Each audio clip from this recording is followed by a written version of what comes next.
ladies and gentlemen.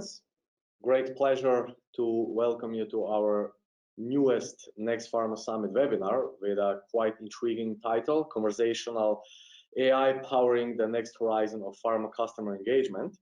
It's a great pleasure and honor from left to right to introduce Dr. John Reeves, the CEO and founder from conversationHEALTH. John, how are you? Doing very well. Good morning from Toronto. Thank you. Welcome, Tommy Annfeldt from Biogen. Hi, Tommy. How are you? How is it in Copenhagen? Hey, good afternoon. Very well, thank you. I'm good here. We've got a little bit of sunshine today, so I'm happy. Thank you, Tommy. Hi, Wagdi from US, from New Jersey, right? From Bayer with some very interesting cases. Hi, Wagdi. How are you? Hi, Dario. Hi, everyone. It's also sunny here in New Jersey. And last but not least, of course, the very well-known Philippe Kirby from MSD. Hi, Philippe. How are you? Hi, thank you. Very good. Now that I'm back online in not so sunny Brussels. Okay, great to hear. So let's start with this interesting today's topic and theme. First of all, we would like to set the stage and start with you, Dr. John. So John, can you maybe give us a short introduction about conversational AI and a very important introduction to open this interesting topic? Yeah, absolutely. It'd be my pleasure. Dario, can you fire up the first couple slides? Absolutely. Absolutely. So I think one of the things that we always like to address is just kind of the basics of conversational AI. I think a lot of people think of it as being a very complex thing, but if we distill it down to the very basics, literally it's simply the ability for your customers, your users, to engage with computers through conversational inputs. So that's just text or voice. They don't have to, be clicking and moving through complex websites. They simply have to either talk or text. And when they do that, they can get then a human-like response, and can be very personalized and can be very expert. So it's that ability to speak to technology in a human way and have a response come back in a human way, which is what this new incredible computing power in AI allow us to do. So that's a kind of a major breakthrough, especially in a world where all of us are texting, constantly and speaking constantly. It's the most fundamental way we communicate. And so to bring technology down to that level, I think is very, very important. Because these conversations are fundamentally a technology or software, inherently they're available 24/7, they're scalable. Because you can control the conversations, they can be incredibly compliant, which is very important, obviously, in this healthcare vertical that we play in. So I think that if we bring it down to the kind of the business perspective for brands or companies, it's actually providing a kind of a brand new way that you can engage and support your customers, especially in this world as we move into a new normal where face-to-face has been drastically removed. I think one of the fundamental things we know about healthcare, and I know from my experience having practiced medicine, and Wagdi knows this as well in his practice, that those moments of truth with your patient, which are conversational in nature, are absolutely critical to the success and the outcomes of our patient care. Unfortunately, we don't get enough of that. And of course, in this new COVID world, even less. And so there's an opportunity for a pharma to step in and support us in our patient management. The other kind of key face-to-face moment we see is obviously with our sales reps or our MSLs, which once again has drastically fallen off. And so once again, we'll show how this can bring to life a new channel by which you can either replace, quote unquote, or replicate or complement that face-to-face sales or MSL relationship. Just to bring it in context on the next slide, you're going to want to bring it into context of the kind of the multiple horizons that we've had in technology. So we've been through the web horizon, then the app horizon. I'm not sure if anyone else in the panel was out building digital in 1995. That was my first year of practice, and when I started building my first websites for pharma. I think in the first two horizons, we've really asked a lot of our users. We've asked them to come to our unique, digital properties, learn our information architecture. We ask them to navigate through very complex websites to find content. And then we're going to ask them to read through that content to resolve the question or the issue that they have. So a lot of friction involved in that, and every single digital property typically has a different experience that the user has to learn.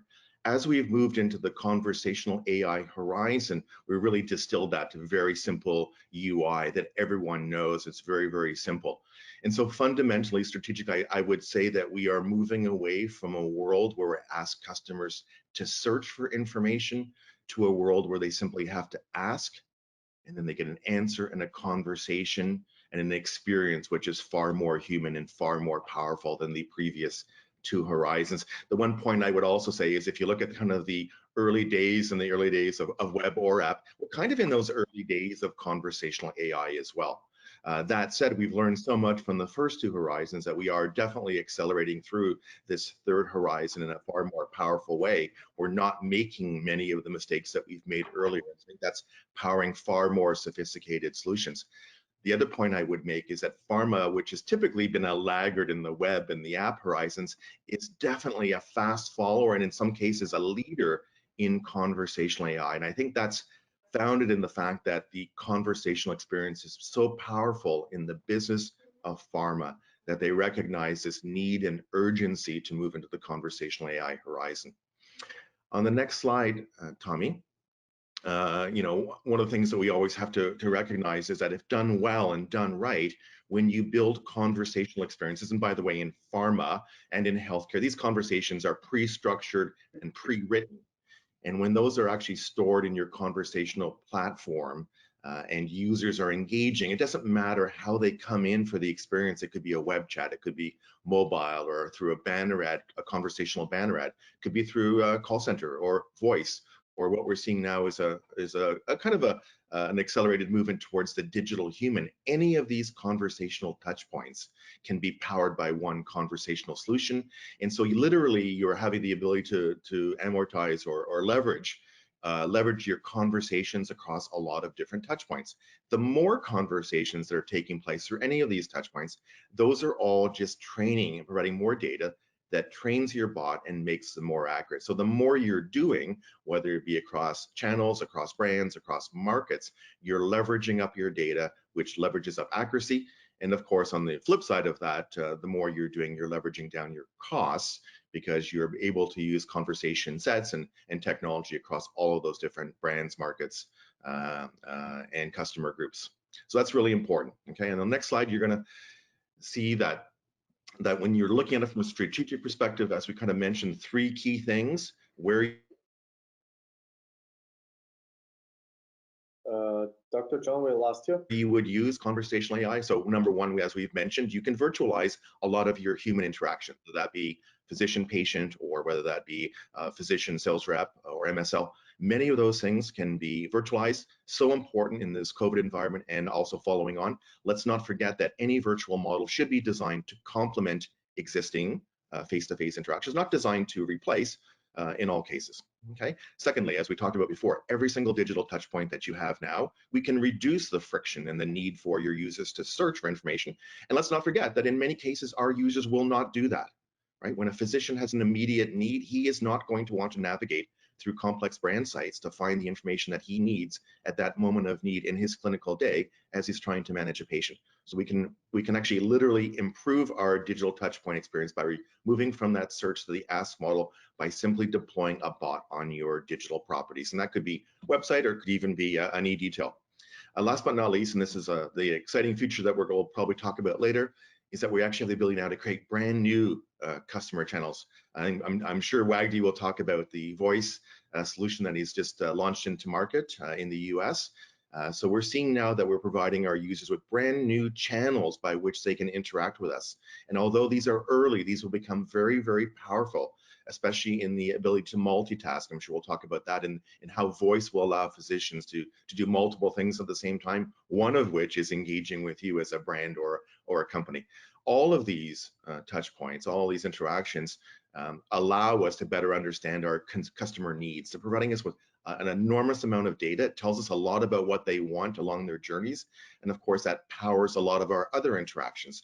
That data, that information can be shared and of course inform our next best conversations that we may have as a human to that customer or through other channels that we have. Okay, and then last but not least on this introduction on the last slide, and we'll dive in. So I won't spend too much time. I just want everyone to be thinking very broad about how you apply it. If you take those 3 principles from the slide previous, you can apply those across any business unit within pharma. And I think we'll see over the next, year, 2, 3, 4, as we go forward, that different groups will look at conversational AI and apply it to these different use cases. And what's exciting about today's talk is we'll have a great opportunity to learn from Biogen and Bayer and Merck some of these initial use cases, and then we'll talk certainly about some of the more exciting ones coming down the pipeline. Okay, Dario, back to you. Thank you, Dr. John, for this very interesting insights and introduction. I would like to move forward with Philippe and ask you, actually, as we move into the new normal, how does conversational AI match up against physician behaviors with respect to digital and self-service engagement? So what's your opinion about that? Well, I think as was stated already by Dr. John, we're moving into a new normal. I would almost say even a newer normal, because we had that before COVID, and it's just been emphasized in a sense with everything that's going on. Definitely, there's expectations from a customer experience perspective, which have completely changed compared to where people were in the past. And the other important thing I think that was said too is about the availability of information. I think the paradigm shift for us in pharma is that we are going to be seen as information providers, and we already were, but it's going to be much more focused, and it's going to be much more focused on meeting a need. And I think that's where conversation health really plays a role in being able to help meet a very specific need. So it's got elements of personalization and so on. The other aspect too is you can't miss in the naming is it's about conversations. And I think when we were doing, up to now in terms of digital and so on, it's like one-off touch points and so on. And it's a prolonged conversation, but across many channels and over a certain amount of time. Whereas here you're having a conversation which is kind of crunched up and very specific, and for which you're also going to get a lot of insights back in return. So it's not just that conversation of fulfilling a need. It's like, what do I get back and understand that will help me in my personalization efforts?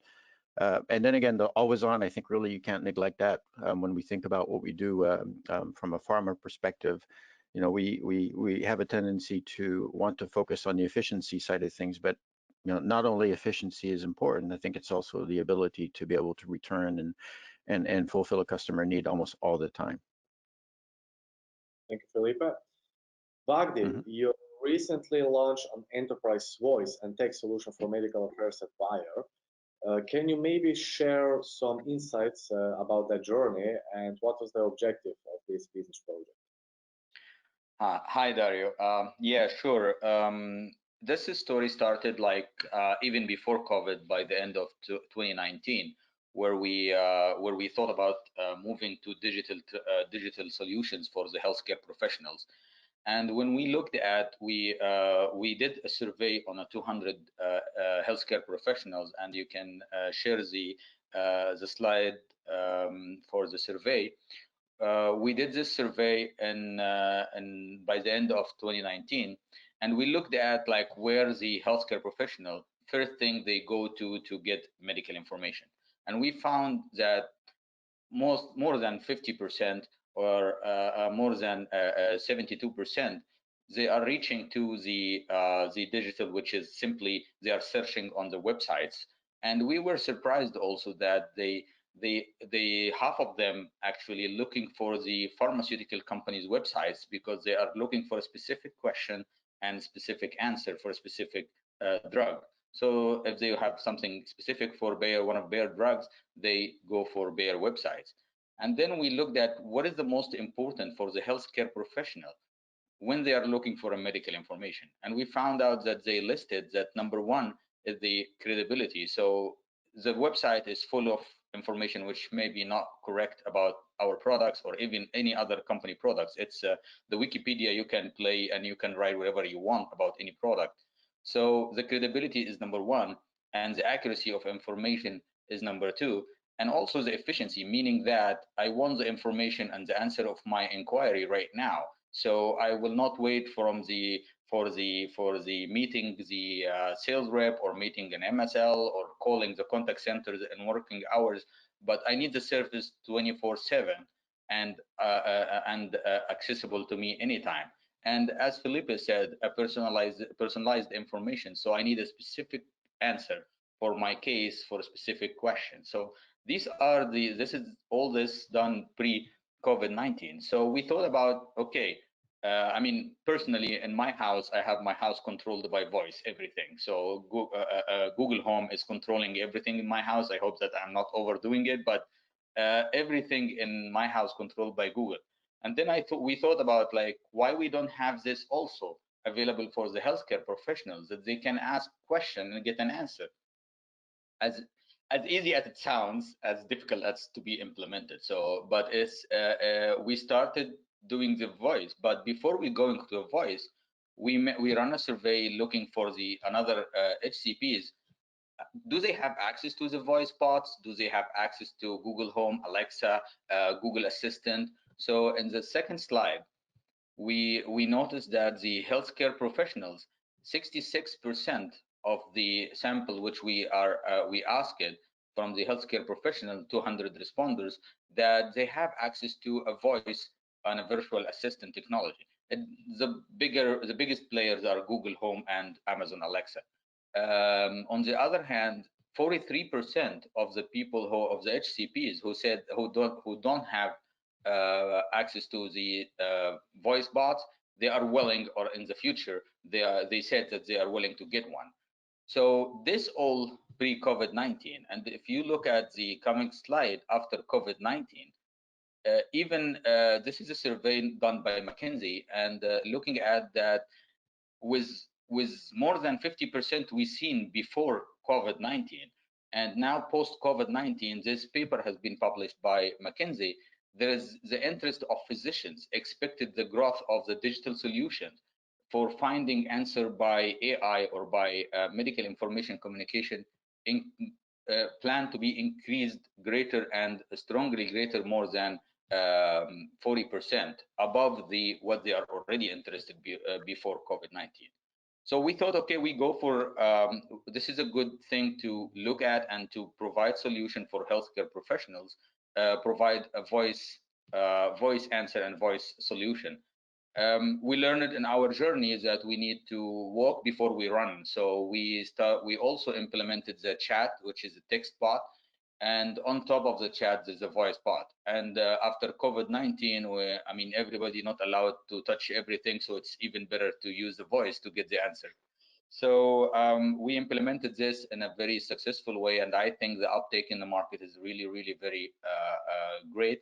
And it is me myself, I am also enjoying asking and always challenge the bots and getting the accurate answers, which I, as a physician, also I like to have on top of my fingers, and also maybe a voice.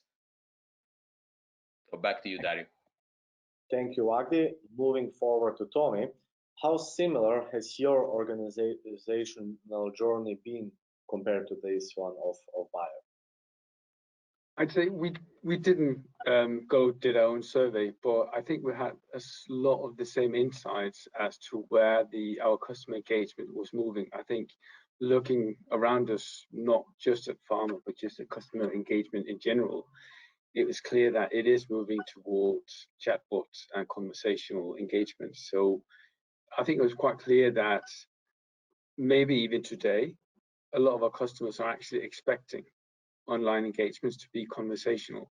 That's the easiest thing for us. We know that if you want to provide customers with a good customer experience, emotion, but easiness is probably the #1 factor that is in play there. And let's be honest, we don't always make it very easy for our customers online, do we? Sometimes we make it easy for them in face-to-face visits, but online, I think it's a different case. What I specifically wanted to tackle was the issue that if physicians or customers goes to one of our mid-info sites, or sorry, medical educational sites, and they have a follow-up question, they've got nowhere to put that. At best, they have an email that they can write to, and then they can wait 3-4 days, and then they can have an answer. Or they have a hotline they can call to. But if they're sitting at home 8 o'clock, 9 o'clock at night, got no one to answer. And so that engagement just stops there abruptly. why don't we make it conversational so that, first of all, we help them in navigating around the content that we've got, but we're also able to actually answer any of the follow-up questions that they might have. So that transition between, for instance, medical educational content, but also medical information content, making that seamless was, for me, one of the biggest drivers to start here. And then I can only echo what Wagdi said, that we need to walk before we can run. That's always true. Implementing these solutions, I think it's more true than ever. We can maybe get back to that later. Thank you, Tommy. Dr. John, moving back to you, in addition to the use cases presented by Wagdi and Tommy, can you give a view on the other conversational AI use cases that Pharma is implementing for the time being? Yeah, sure. So I think, Wagdi and Tommy both working on a focus on the physician side, both MedInfo and MedEd. And so you're really looking in those use cases, as we said, about self-service and very task-focused experiences, right? So physicians, and we'll talk about this, when they engage with conversational experiences, are completely different than the consumer patient. So, my excitement now is that, early movers have definitely focused on the physician conversational experiences, but we are now deeply engaged in doing a number of projects that are on the consumer and patient side. To me, that's super exciting. We can talk about the differences between the complexity of creating conversations and that experience later, but it's a super fascinating. But on the consumer patient side, what you're really looking at and what our customers are doing is looking at patient support programs. So, it's a very similar model where, we can support or complement very expensive resources called humans. And in the case of a patient support program, those are nurses oftentimes. The inbound to those systems are very consistent, right? So, as a pharma company from your call logs and your the data on your websites and your human-to-human touch points, what are the common, inbound questions that are coming? And if you know those, you can definitely, manage 80% of those through a bot. And so we see that there's a great cost savings and oftentimes quality, and as you mentioned, self-service 24/7 by offloading a number of those conversations. So patient support programs are a great use case now to move over. And what you see then is that, a lot of the calls or the inbound on these conversational bots are later in the day, off hours, when there aren't humans available. And let's never forget that what's really critical in conversational AI is that we determine which conversations can be moved to a human. So it's not that we're eliminating MSLs or reps or nurses. It's about offloading, let's call them the more common questions that the bot can answer, and saving that incredible brain power that they have and apply that to more complex conversations. And the beautiful thing about conversational AI is you can choose which of those conversations go to which solution, right? So it's a triaging that can take place. So patient support, great. On the consumer side, well, the wonderful thing about conversational experience is that you can actually deploy them on third-party properties. So literally, you can take your bot as a brand and place it on a third-party property in an ad unit and actually start a conversation there. And so literally, you can look at bots as being awareness models. So you're intercepting your customer on their journey at that appropriate point. You can start the awareness conversation on that third-party property. And of course, that's going to be completely contextual. So important when you start conversations with anyone that the conversation is contextual. So if you're trying to intercept a diabetic patient, there are certain pages, certain properties you want to intercept them on. And the wonderful thing is when you start that conversation, you can now move them over to your website. So you're seeing a lot of these, brand.com bots that are deployed on that brand site that can actually continue that conversational experience. And I think that the difference between the physician and the patient solution is that doctors, when they're interacting, and you'll see this on Wagdi's side and certainly on Tommy's, that when the doctor comes in, they know what they don't know, right? They're very task focused. They're going in to get an answer. Consumers and patients are less like that, right? They know that there's a general area of knowledge that they want to go in, but there's a huge opportunity now on these consumer and patient sites to actually not only respond to the initial question, but then to carry on a longer conversation, right? And that's so critical that this should not be a simple question and answer, which, by the way, makes a doctor very happy when you do that. On the consumer patient side, it's really important that you take the context of that first question and then carry it forward. In general, I would recommend that Wag, I think you talked about, what's the critical mass before you dive into this. You don't want to put up an underwhelming solution. This is the worst thing that we see in bots. And I think that this has been consistent, that we put up underpowered solutions. And when I say underpowered, that means that many of the queries coming in don't have an answer. Right? What could be more frustrating? It's like going to your doctor, asking him a question, and he sits there and says, I don't have the answer, right? You're probably not going to go back and see that doctor again. Same thing with a bot. And so literally you have to look at what's that critical mass of conversations. And then, for example, in the patient side, it's roughly around 100 conversations that you need to create. And so as the user hits your website, you're there to respond to those, that initial question. And then you have 80 other conversations that you can move them to. And this is so important on the patient side. I think Wagdy can also weigh in on this, and that, it's really critical that as a brand, that you're actually having conversations with your patients that they would never have asked you, right? There's a good subset of probably of those 80 conversations that you might build or create, maybe 20 of them are actually critical to have with patients at different points in the journey. And so whenever you're building these patient solutions, you have to look at the capacity or the capability of conversational AI solutions to not only respond, but then also to initiate conversations. So no matter what, you're going to want to try and get your patient to allow you to reach out to them in the future through a conversational experience and initiate conversations on those areas.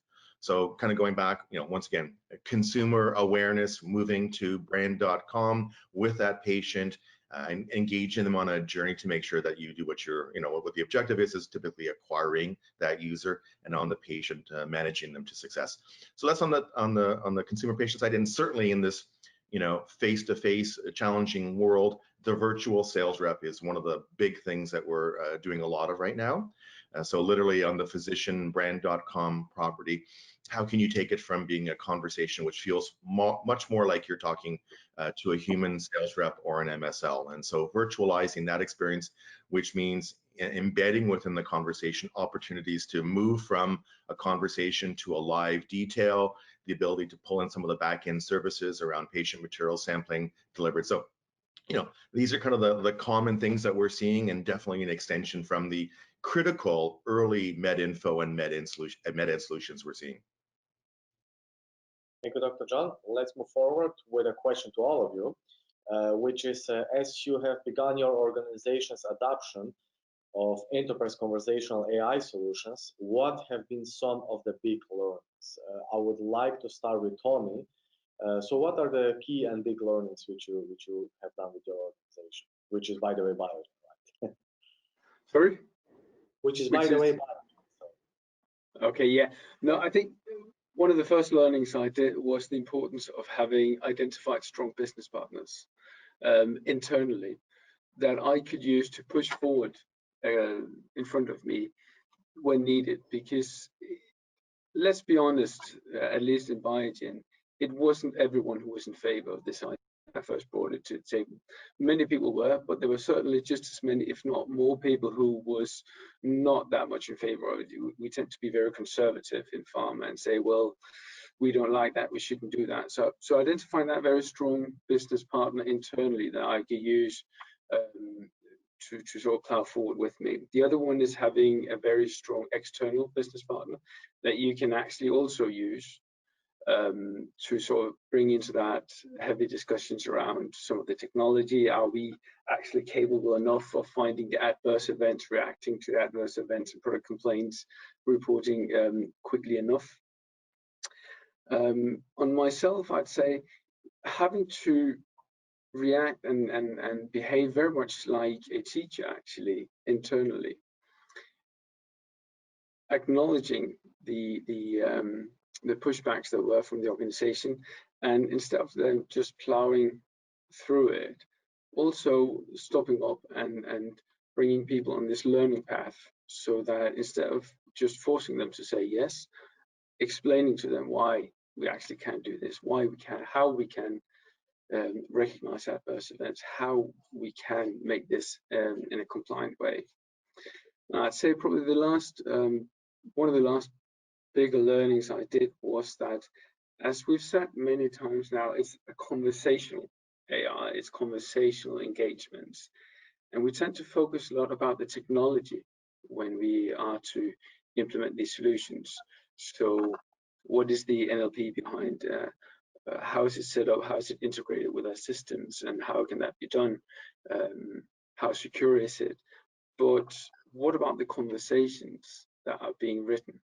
The conversations that we define, they are just as important as the tech, because you can have a very, very technically robust chatbot, but if it doesn't have a personality, if the conversations in the bot isn't to the right level, it doesn't matter because no one will use it.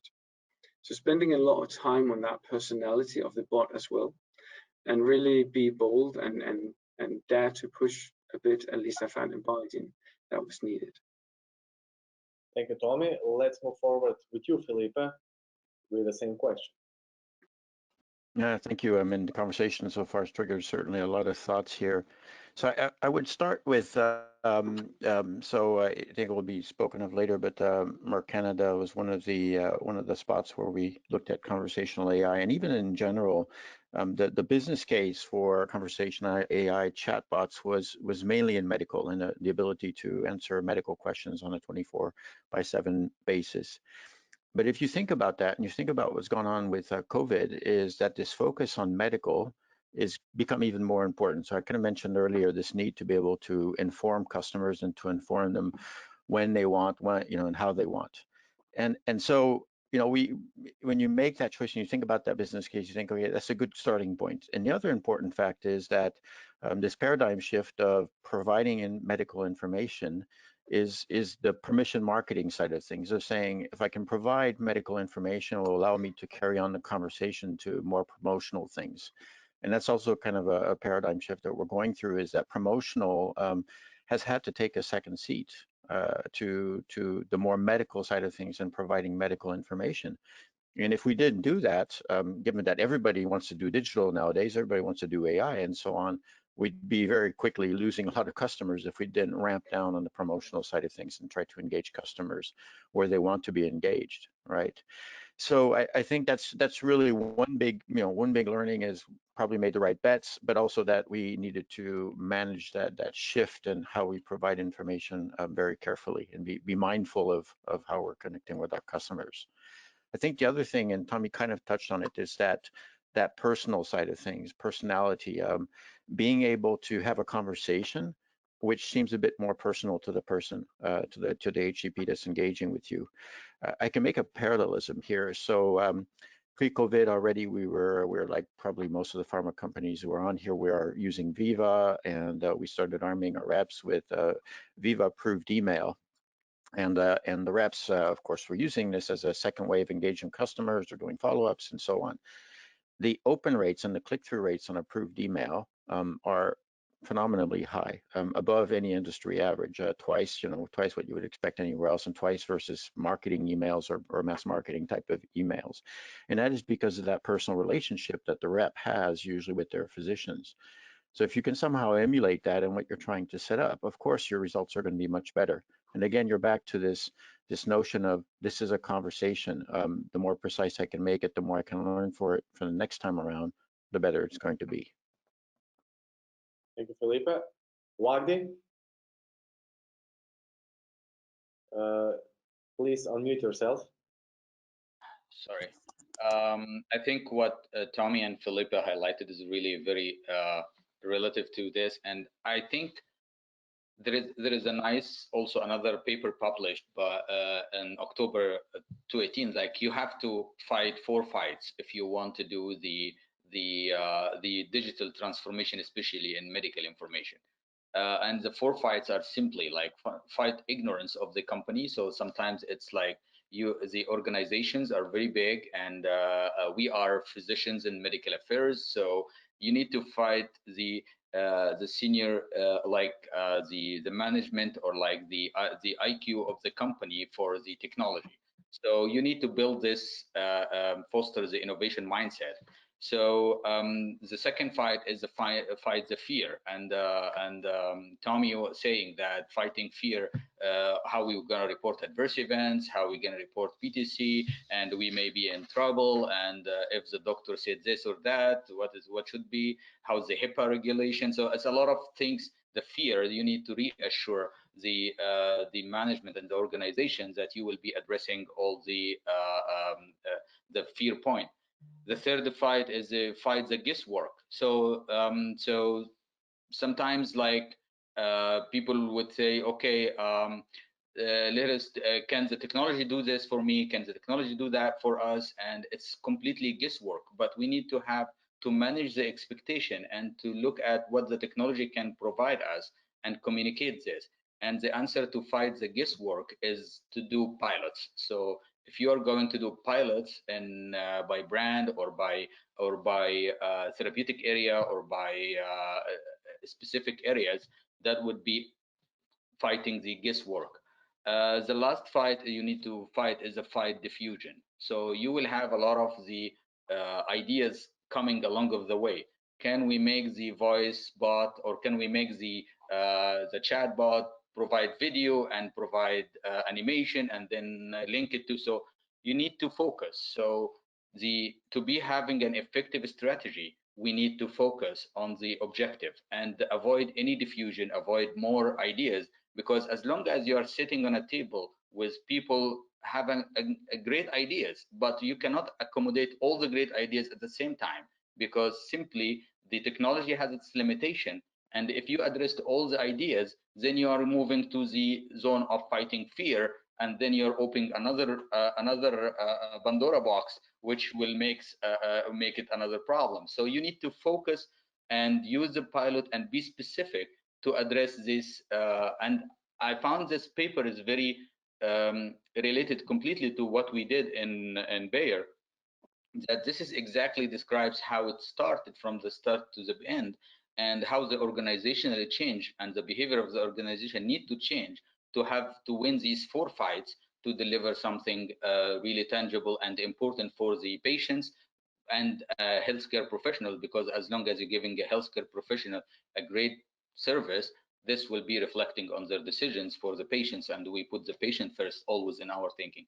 So this is actually the learning and the journey which we started, and I think it's growing, and it's also increasing in Bayer right now.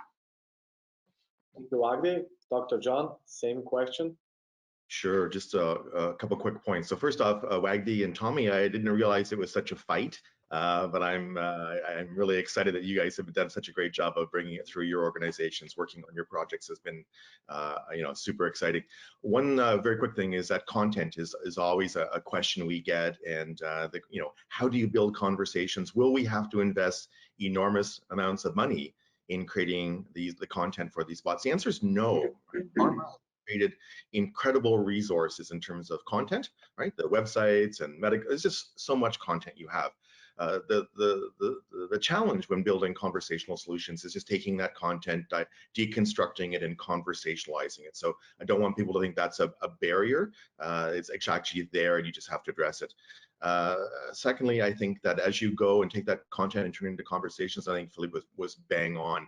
It's not enough just to put up answers. You have to conversationalize it, which means understanding the query. So sometimes you have to clarify that, just as a human or a sales rep would do. You have to respond with an answer, and then you have to start to amplify that. So you've asked a question, how do I give you the answer, but then give you additional information on that? Because that's the best way to engage them into deeper conversations. From that, then you want to take them to the next best conversation. And AI can be incredibly powerful at that, right? Understanding what is the next conversation that will move your customer forward. So that's important. And of course, you also want to then, understand if you were successful in that conversation, in that engagement, and then get permission, as Philippe said, to carry on the conversation. So you really have to think about the strategy of that conversation across consumer, patient, and physician, and how they're different.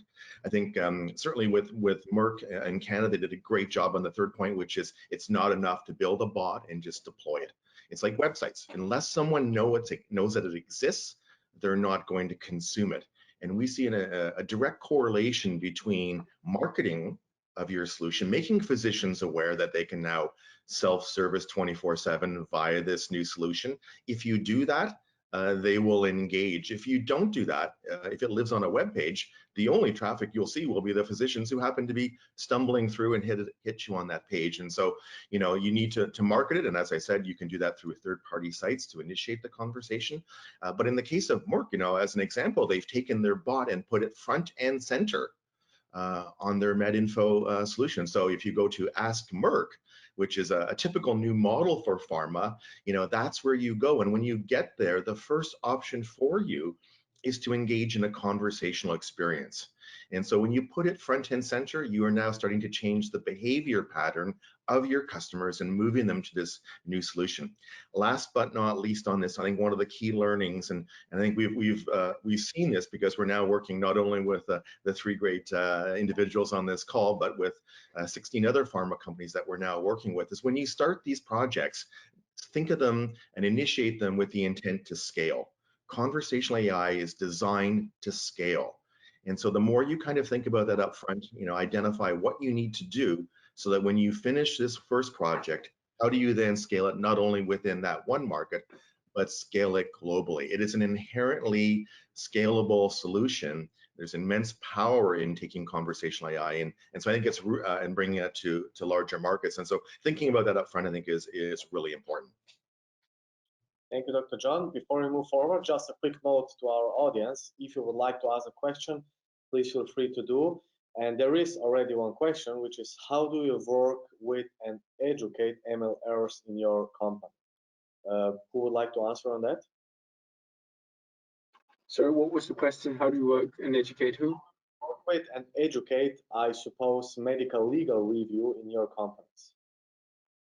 That's a very good question. Okay, that's a good one for Wagdy. Yeah. In my job, I am the medical review. My team is medical reviewers for the medical legal review. So it's called community. No, I think the key point here is that to build at the beginning of the project, to build an effective team, engage them from the beginning, from developing everything.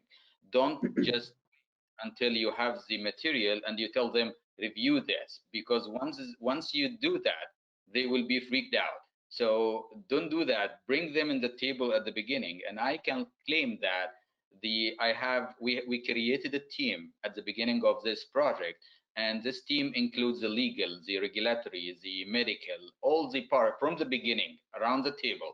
So everyone addresses their concerns while we are developing the project. Don't go late and tell them review this. Include them from the beginning, because and also it is something like important of like, there are people who are really a solution mindset, and there are people of like no mindset. So just try to have your solution oriented mindset people from the LMR or PRT or whatever you call it in your company, and add that from the start of the project, so you can address their concerns as early as much as because you don't want to wait and this blow up. And this is my experience, and I think this is one of the things that everyone took the ownership to find solution when it's something is not approvable or like need something to be approved. Thank you, Wagdy. Tommy, you would like to add something? Yeah, I can only echo that and bring them in earlier. Actually, what I did was already when I created the RFP, I sent it to my medical legal reviewers and said, well, do you have comments, suggestions, anything to add? And then when we had the pitch rounds, I had them sit in on the pitches as well. And then all the questions that they asked me up front, I told them, well, direct it to the agencies that comes and pitch. I find it that they are much better to answer those questions than I am in many cases. So really, again, those internal and external business partners, leverage them for a lot of different reasons. Also, educating your MLR teams. Thank you. Let's move forward with the next question. Back to you, Wagdy, since obviously you have the biggest experience with implementing AI, right?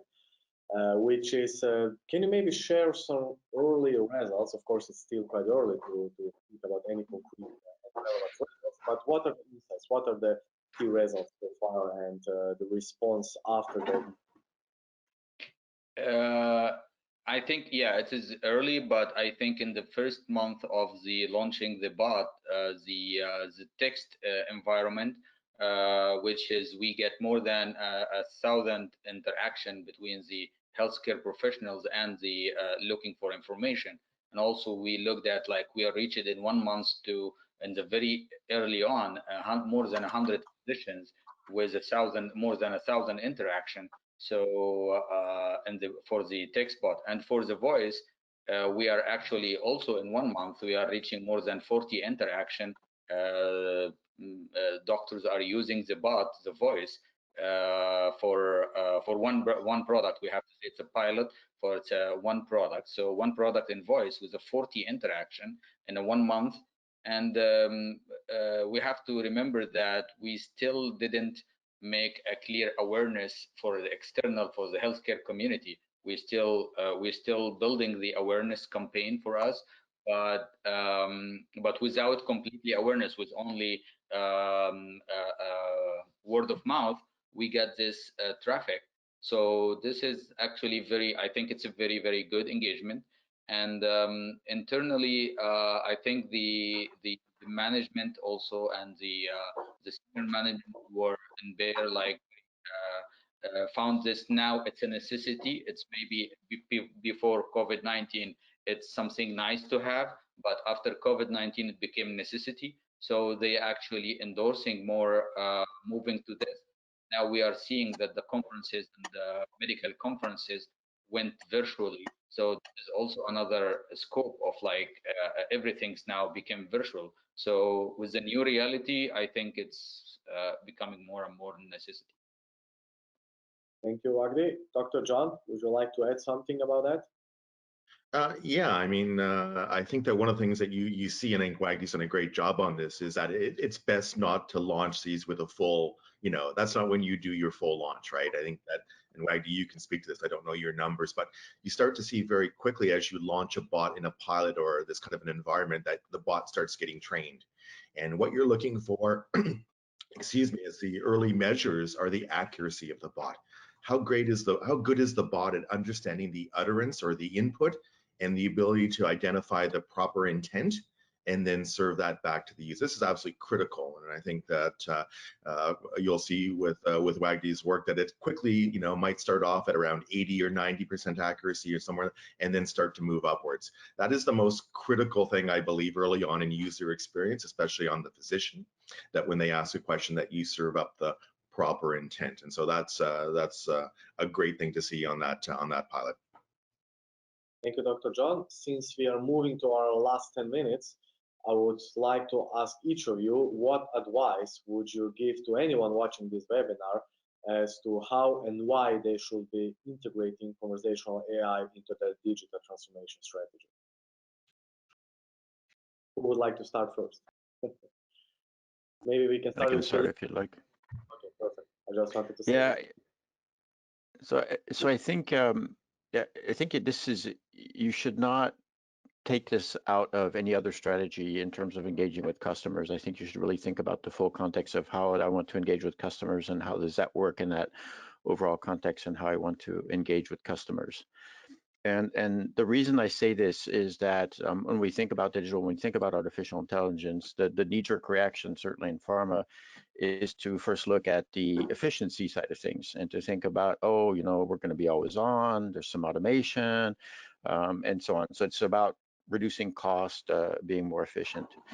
When now the customer experience side of things which is usually the second thing we kind of look at and say, okay, how do we want to craft the experience? How do we want to make sure that our customer feels comfortable, that it's seamless across all channels and so on, their experience with us? And we think about that secondly. So I would want to, to advise people to think about that in reverse order and say, first think, and especially again, I think throughout COVID-19, we're particularly conscious of this. First, think about the customer experience. Am I really meeting a need? Am I really fulfilling some sort of task, or am I helping my HCPs really do their day-to-day job? Is that what I'm going to do through either providing a conversational AI type solution, conversational health type solution for medical or other types of needs? Is that really helping? And so, some of the points that were being made, Dr. John was talking about that getting that conversation right, conversationalizing, kind of new term I learned today, conversationalizing, and paying attention to that. And again, because that's going to contribute to that customer experience. So if I really was going to give, the main advice, it's thinking of the big picture, how you integrate this into your overall customer engagement strategy. How is that going to really reinforce the customer experience? And then, yes, the customer experience should always come first when you're trying to design this kind of a solution and put it in place. Thank you. I can say that there is I want to share like a secret recipe for this. So I think 3 things when you think about moving digitally in your company. Number 1 is like get the buy-in from the senior management, and they always think that we need to move in. So get the buy-in and demonstrate the value that you want to deliver with the digital. Second thing is build an effective team, as we said, like include the LMR people, include the PV team, include the solution mindset people in your team from the early on. The third thing is to select your journey partner. So you need a vendor or like a partner who is really understand both things, science and technology. You don't want an IT company with no understanding of science, and you don't want a scientific company with no understanding of technology. So these 3 things is that really a key recipe if you want to do your project for digital in your medical information. And the last thing, that there are one quote that I like very much. It's claimed by many people, but anyway, it's a vision without execution is just an hallucination. So we hear a lot of companies, a lot of industries looking at the vision. We want to move virtually and AI and the nice buzzwords, natural language processing and everything. But when you come to execution, there's nothing executed. So it's still in hallucination phase. It's not, as long as it's not executed. So that's my closing. One quick question for WAG. Do you think we need more sponsorship post-COVID? Of course.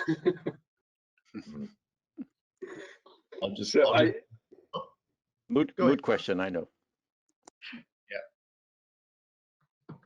Okay, I'll dive in just very quickly. I think I always need to kind of reflect back on the journey we've had through web and app and now into conversational AI. We are dealing with digital, and digital is inherently a pull channel, right? So as pharma brands, as companies, we need to think that we can't market to our doctors through our bots immediately.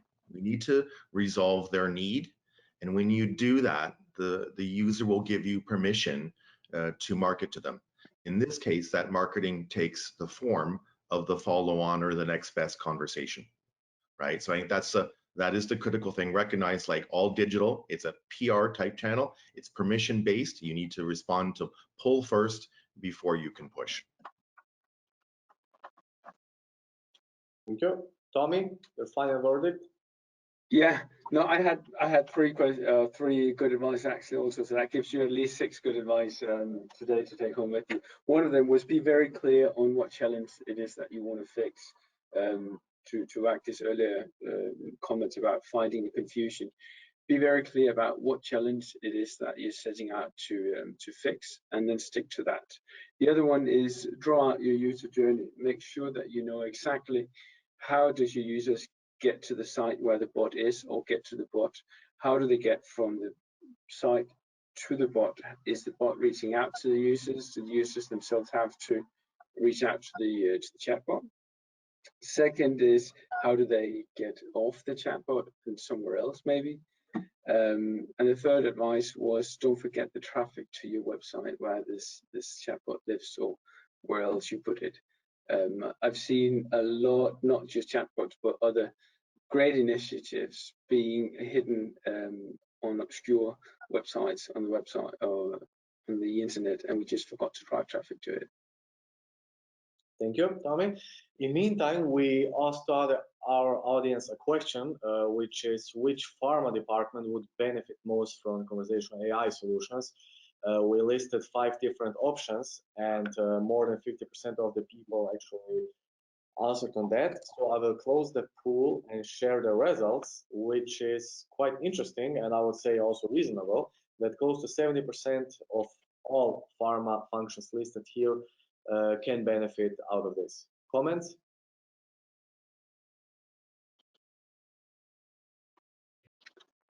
I think it is clear that we are doing everything nowadays to conversation virtually using AI. So it is a natural response. Mm-hmm.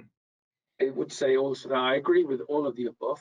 However, make sure not try to fix all of the above at the same time and in the same launch, because my guess would be that you would never be able to launch.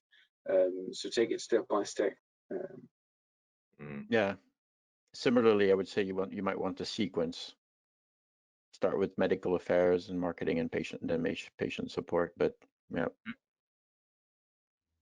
Yeah, my quick thought on this would be that as you move to that all of the above, it's as I mentioned earlier, there are a number of conversations that you will create that apply to all of these, and so they're not always as distinct or discrete as those 3. As you move forward, you'll start to see that investments you create around conversations. So, for example, a product conversation that you create about dosing can live across a lot of these different areas, and so it's really important that you structure it so that when you build your bots, you're not every bot is an independent bot, but it's coming off a common platform that allows for a lot of efficiency and scaling and speed to market. Okay, thank you very much. And last question from our audience, which is quite interesting. I selected this one, which is, do you match the personality of the bot to the brand essence of the product of your company or the company? I think that's quite an interesting question. Who would like to answer on that? You mean like change the personality of the bot based on the product? Correct, based on the product. Correct. That's the question. I mean, from my point of view, I think we have to be realistic when it comes to technology. What can technology provide for us? And one of the things that we need to, when we start any development for chatbot or even voice, we need to be realistic on what the technology can give us and what the technology will crumble the results. So we don't want to it is of course a very great idea, but I think the implementation from the technology standpoint is I wouldn't put it as a priority to have the personality of the bot with the brand or with the therapy area. Mm-hmm. I would probably say that I would actually prioritize having the personality of the bot match the user type that I'm targeting. So whether it be rheumatologists, gastroenterologists, or surgeons, or someone else, I would make sure to target my personality to the user group, and I would actually prioritize it rather much.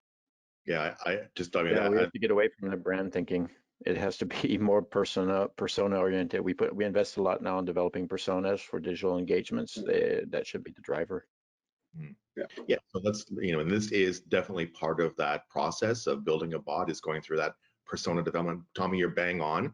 The persona for a patient solution is completely different than that for a physician, right? Physicians are typically not looking for a lot of personality and a lot of empathy, whereas consumers and patients are. One thing I would say, just to maybe inspire people, is that sometimes bots don't have to be just one persona.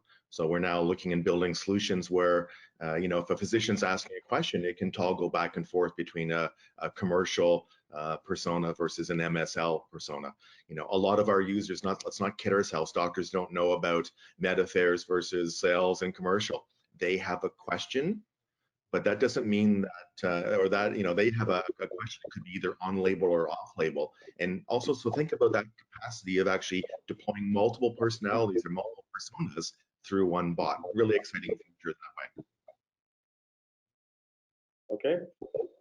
And with that final thought, I would like to thank you all for taking part in this this webinar. Follow us for further webinars which are coming. We're planning one final webinar before summer break. Thank you, gentlemen, once again. Stay safe and hope to hear you very soon. Take care. Our pleasure. Thank Cheers you. now. Bye. Bye. Cheers.